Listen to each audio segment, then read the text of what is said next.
بنی اسرائیل جو ہم سے پہلے 2000 برس تک امت مسلمہ کے مقام پر فائز رہے،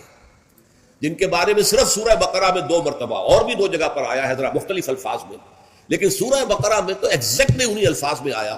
یا بنی اسرائیل اذکروا نعمتی التی انعمت علیکم وانی فضلتکم علی العالمین، اے بنی اسرائیل ذرا میرے انعامات و احسانات و اکرام کو جو میں نے تمہارا کیا یاد کرو، میں نے تمہیں تمام جہان والوں پر فضیلت دی۔ جس قوم کا یہ حال ہو، جس امت کے بارے میں قرآن یہ کہہ رہا ہے، یہ کوئی تورات کی آیت نہیں ہے، یہ کوئی تالمود کا جملہ نہیں ہے، قرآن ہے۔ 6 رکوع کی پہلی آیت بھی یہی ہے، اور ایگزیکٹلی یہی آیت جو ہے 15ویں رکوع کی پہلی ہے سورہ بقرہ۔ لیکن یہ کہ ایک بات نوٹ کر لیجئے، یہ اس سے پہلے کبھی میں نے نہیں کہی ہے، آج کہہ رہا ہوں۔ اصل میں حضرت موسیٰ علیہ السلام کا جو مشن تھا، اس میں جہاں دعوت توحید اور اللہ کے دین کی دعوت کا عنصر شامل تھا، یقیناً اس کے بغیر تو کوئی رسول ہو ہی نہیں سکتا، لیکن اس کے اندر ایک بہت نمایاں پہلو ایک قومی جذبہ تھا، ایک قوم کو ظلم سے نجات دلانا۔ بنی اسرائیل ایک قوم تھے، حضرت یعقوب علیہ السلام کے 12 بیٹوں سے 12 قبیلے، اور کچھ عرصہ مصر میں وہ بڑے شان کے ساتھ رہے، ٹھاٹھ کے ساتھ رہے، ان پر جو بادشاہ وقت تھا ان کی بڑی جو ہے وہ مہربانیاں تھیں، کرم فرمائیاں تھیں۔ کیا وجہ کیا ہے، یہ ایک علیحدہ مسئلہ ہے، کیوں تھا وہ میں اس وقت ڈسکس نہیں کر سکتا۔ تو حضرت موسیٰ علیہ السلام گویا کہ دوہری بعثت کے ساتھ آئے، آل فرعون کو وہ رسول بن کر آئے کہ مانو مجھے اور میری اطاعت کرو، اعبدوا اللہ واطیعون، اور بنی اسرائیل کے لیے وہ نجات دہندہ بن کر آئے کہ انہیں فرعونیوں کے، آل فرعون کے مظالم سے اور سختیوں سے اور پرسیکیوشن سے اور ٹارچر سے نجات دلائے۔ اب جہاں قومی معاملہ ہوتا ہے وہاں ظاہر بات ہے کہ ذاتی تربیت، اخلاقی تربیت کا اتنا موقع نہیں ہوتا، وہ تو قوم کو بچانا ہے، قوم میں اچھے بھی ہیں، برے بھی ہیں، نیک بھی ہیں، بد بھی ہیں، شریر بھی ہیں، شریف بھی ہیں۔ اس اعتبار سے حضرت موسیٰ علیہ السلام کی جو قوم تھی، اگرچہ اللہ تعالیٰ نے 9 معجزات دکھائے آل فرعون کو، اور پھر ایک معجزے کے ذریعے سے ہی اس قوم کو نجات دی، لیکن یہ قوم تھی،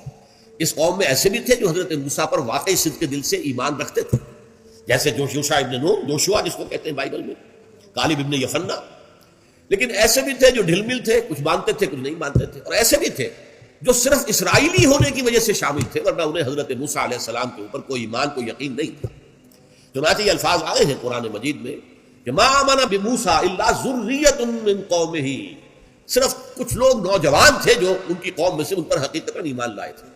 ورنہ اکثر و بیشتر لوگ جو ہے وہ ایک قومی جذبے کے ساتھ تھے کہ ہمیں قوم سے، جو ظالم قوم ہے، نجات دلانے کے لیے یہ آیا تو ہم بھی ساتھ ہیں۔ لیکن ان کا کہیں بھی جو معاملہ بحیثیت قوم، بحیثیت مجموعی،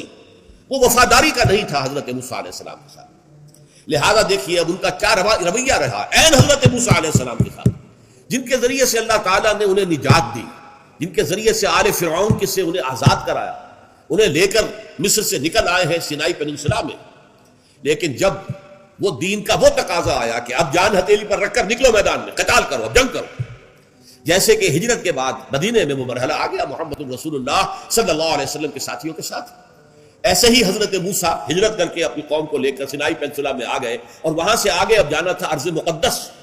وہی جو حضرت ابراہیم علیہ السلام کا مسکن تھا، حضرت اسحاق کا مسکن تھا، انبیاء کرام کا مسکن تھا، لہذا جس کو ارض مقدس کہا گیا ہے۔ آج جو آپ کو معلوم ہے دنیا کے اندر جو عالمی ٹکراؤ ہونے والا ہے وہ اسی ارض مقدس کے لیے ہونے والا ہے۔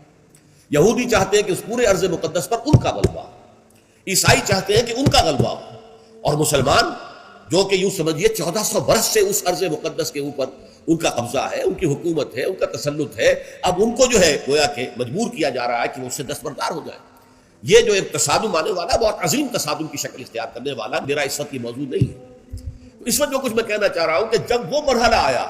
بنی اسرائیل کی تاریخ میں کہ اب جان ہتھیلی پر رکھو، میدان جنگ میں آؤ، تو کوڑا جواب دے دیا،